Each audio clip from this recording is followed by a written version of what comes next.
हद तो तब है, ईरान की सेना को ये सब आतंकवादी घोषित कर दिया है। और तुम ईरान में घुस के 14 को बम गिरा दिया तो तुम ठीक, 14 टन का 14 को बम मारा है, स्क्वायर रूट निकाल रहा है। ब्रिटेन को देख लीजिए, डिगो गार्सिया। आसान है? नहीं है।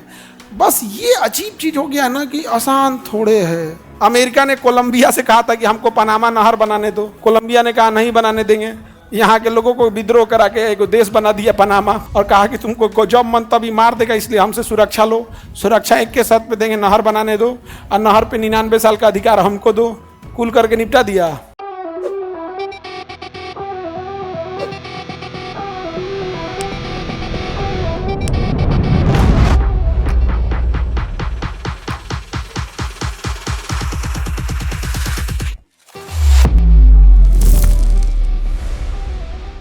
इधर में चिली, इधर में अर्जेंटीना। ये द्वीप किसका?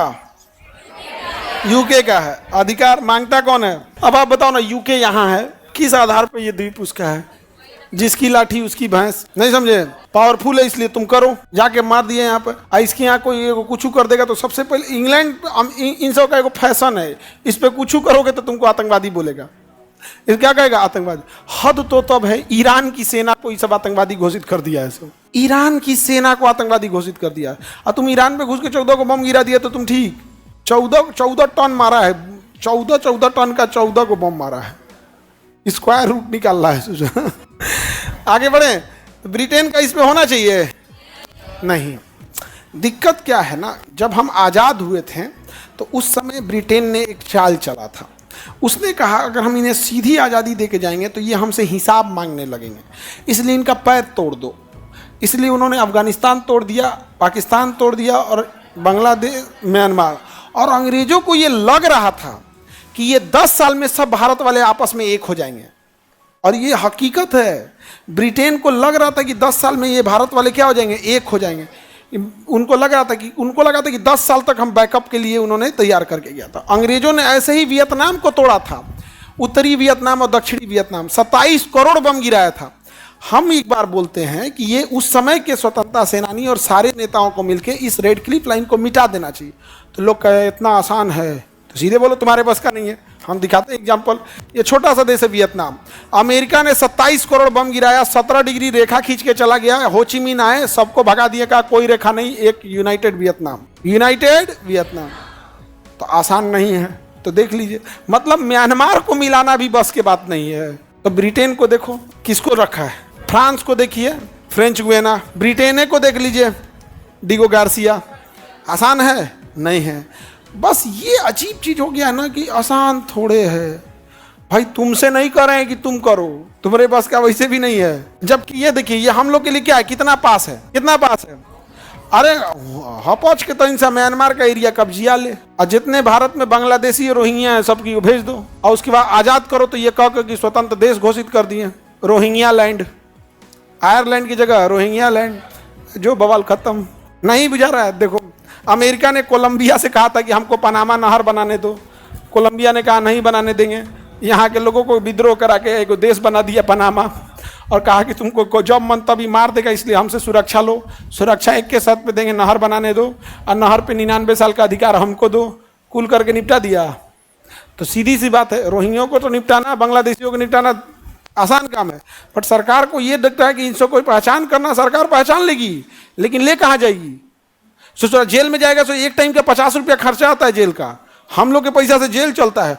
2 टाइम खाएगा तो 100 रुपया खा जाएगा। 100 रुपया खा जाएगा। अब सोचो 4 करोड़ बांग्लादेशी, कितना करोड़? 4 करोड़। इकाई दाई सैकड़ा हजार, 10,000 लाख, 10 लाख करोड़, 4 करोड़। सोच रहा एक दिन में खाएगा 100 रुपया का, तो ये 4 करोड़ हो गया। 100 जोड़े 400 करोड़ खा गया। हे बाप बाप, एक दिन में खा जाएगा तो 400 करोड़। अब तो हम लोग भूखले रह जाएंगे। हो तो एक के दिन में खा गया तो 400 करोड़। महीना में के तो भाई एक के दिन के ना बर्दाश्त हो रहा है। हाँ, 1200 करोड़ खा जाएगा उसे। 1200 करोड़ खाएगा सब। 3 दिन में 1200 करोड़ खाएगा सब। 12,000 करोड़ का। अब 4 करोड़ बांग्लादेशी को अगर हम जेल में डालते हैं तो एक टाइम का खाने का 50 रुपया खर्चा आता है, 2 टाइम का 100 रुपया जो यहाँ पे।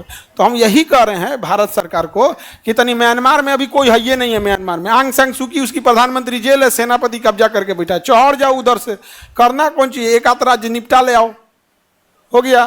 और उसके बाद निपटा लो, पूरा छीछा लेदर होगा। रोहिंग्यों को भर दो, रोहिंग्यों के लिए अलग देश होना चाहिए, बाकी 57 मुस्लिम देशों के बीच में हीरो बन जाओ। देखिए मर रहे थे रोहिंग्या, हम ही हैं जो बसा रहे हैं रोहिंग्या लैंड। जो जरूरत नहीं, आम के आम गुठलियों के दान। म्यांमार क्या है भैया, वैसे भी हमसे दुश्मनी चलता है म्यांमार का। म्यांमार से हम लोग का क्या चल रहा है, दुश्मनी चाइना के फेवर में हो गया। यहाँ पे आदमी होना चाहिए। देखो राजा जितना कमीना रहेगा ना, साम्राज्य का विस्तार उतना जल्दी होगा। सीधा साधा राजा रहेगा तो साम्राज्य सिकुड़ते जाएगा। आप चंट होना चाहिए यहाँ पे। हम आप बताओ, अपने से सोच के तो कोई 4 करोड़ बांग्लादेशी को तुम जेल में रखोगे, सो एक दिन का 400 करोड़ खा जाएगा। सर 400 करोड़ में एक बढ़िया यूनिवर्सिटी स्टेब्लिश हो जाएगी फटाक से। एम्स के जमीन के लिए बवाल हो रहा है, 400 करोड़ रुपया लग रहा है जमीन के लिए। तो बिहार सरकार कह रही है हमारे पास पैसा नहीं है, क्या वो कर रहा है कि हम तुम पैसा दो, और वो एक दिन में फूक के खा गया सब। और उसके बाद कहेगा सब खाना टेस्टी नहीं, माछ भात खाबो। यहाँ आदमी को खाए को नहीं मिला यहाँ पे। तो रोहिंग्या और बांग्लादेशी को पकड़ना बड़ी बात नहीं है, सजन को पकड़ के आप ले कहाँ जाइएगा। अच्छा गोली मारेंगे, ह्यूमन राइट वाले चढ़ जाएंगे, फिर आपकी एक बदनामी भी ना हो जाती है। आप अपने घर में घुस के एगो कोई लावारी जानवर को गोली मार दीजिए, भर मोहल्ला आपसे 2 महीना तक रिश्ते तोड़ देगा, छीछा लेदर कर देगा, बहुत अमानवीय है सब ये है। तो वैसे ही देश भी तो चलता है। आगे बढ़े, किसी को दिक्कत?